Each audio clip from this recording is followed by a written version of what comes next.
میرا نام کامران ہے اور آج جو میں سچا واقعہ آپ کو سنانے جا رہا ہوں وہ میرے ابو کے ساتھ تقریباً 3 سال پہلے پیش آیا تھا۔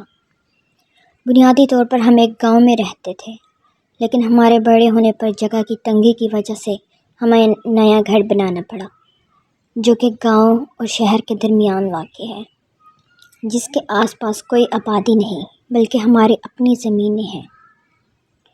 شہر سے گاؤں کی طرف چلنے والے کچے راستے پر ہمارا گھر پڑتا ہے۔ گھر کی طرف 2 راستے جاتے ہیں، ایک راستہ جو کہ کالونی کے اندر سے گزرتا ہے، جبکہ دوسرا راستہ پرانا کچا راستہ ہے جس پہ بہت پرانا قبرستان ہے۔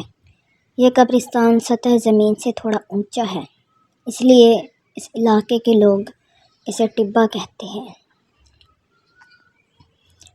ایک رات کی بات ہے کہ میرے ابو میری نانی کی عیادت کرنے ہسپتال گئے ہوئے تھے۔ رات کو واپس آتے ہوئے انہیں خاصی دیر ہو گئی، تو کالونی والوں نے انہیں نئے راستے سے گزرنے نہ دیا، تو مجبوراً انہیں قبرستان والے راستے سے گھر کی طرف آنا پڑا۔ اس راستے سے آنے کے لیے موٹر وے سے اتر کر سیدھا آگے کی طرف بڑھنا ہوتا تھا۔ کچی سڑک کی دائیں طرف قبرستان تھا، جبکہ بائیں طرف باغات تھے، جبکہ قبرستان کے اختتام پر چھوٹے سے گندے نالے کا ایک پل آتا تھا۔ رات 1 بجے جب ابو گھر آئے تو وہ بری طرح ہانپ رہے تھے۔ گاڑی سے نکلتے ہی وہ سیدھا اپنے کمرے میں چلے گئے۔ جب ہم ان کے کمرے میں گئے، ہم نے ان سے پوچھا کہ کیا بات ہے، آپ اتنے خوفزدہ کیوں ہیں؟ تو انہوں نے بتایا کہ آج میں قبرستان والے راستے سے آیا ہوں اور میرے ساتھ بہت ہی عجیب و غریب واقعات پیش آئے ہیں۔ انہوں نے بتایا کہ رات کافی ہو چکی تھی، میں نے سوچا کہ کالونی والے راستے سے گزرتا ہوں۔ میں ابھی کالونی کی طرف بڑھا ہی تھا کہ کالونی کے گارڈ نے مجھے اندر آنے سے منع کر دیا۔ اس وجہ سے میں نے گاڑی قبرستان والے کچے راستے کی طرف موڑ دی۔ دل میں خوف تو تھا ہی، لیکن میں گاڑی میں خود کو محفوظ تصور کر رہا تھا۔ ابھی میں قبرستان کے قریب پہنچا ہی تھا کہ مجھے کسی نے میرا نام لے کر پکارا۔ میں نے فوراً گاڑی کو بریک لگائی اور دیکھنے لگا کہ آخر اتنی رات کو اتنے سنسان راستے پر میرا کون سا جاننے والا ہے جو چلا رہا ہے۔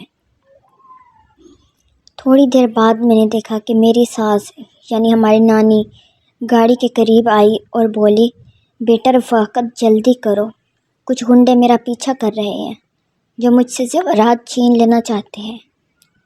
میں حیران تو بہت ہوا کہ ابھی تو ان کی عیادت کر کے ہسپتال سے آ رہا ہوں اور میری گاڑی پہ آنے سے پہلے ہی وہ یہاں پر کیسے موجود ہیں، لیکن وہ جلدی سے گاڑی میں بیٹھ گئے اور دروازہ بند کر دیا اور مجھے بولی، گاڑی جلدی چلاؤ۔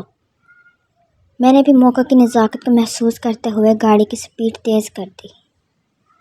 ابھی قبرستان کے بعد میں نالے کے پل پر پہنچا ہی تھا کہ میری نظر سیٹ پر پڑی جس پر ہماری نانی بیٹھی ہوئی تھی۔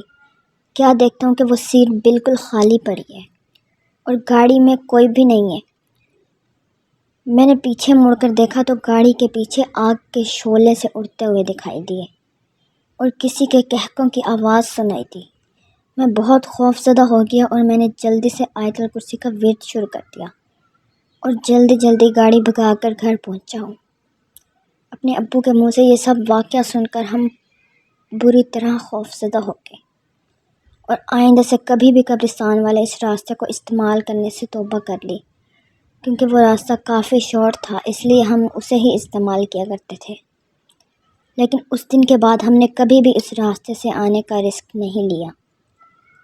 سٹوری اچھی لگے تو لائک سبسکرائب کرنا مت بھولیں تاکہ ہماری آنے والی ہر نیو سٹوری آپ تک پہنچ سکے۔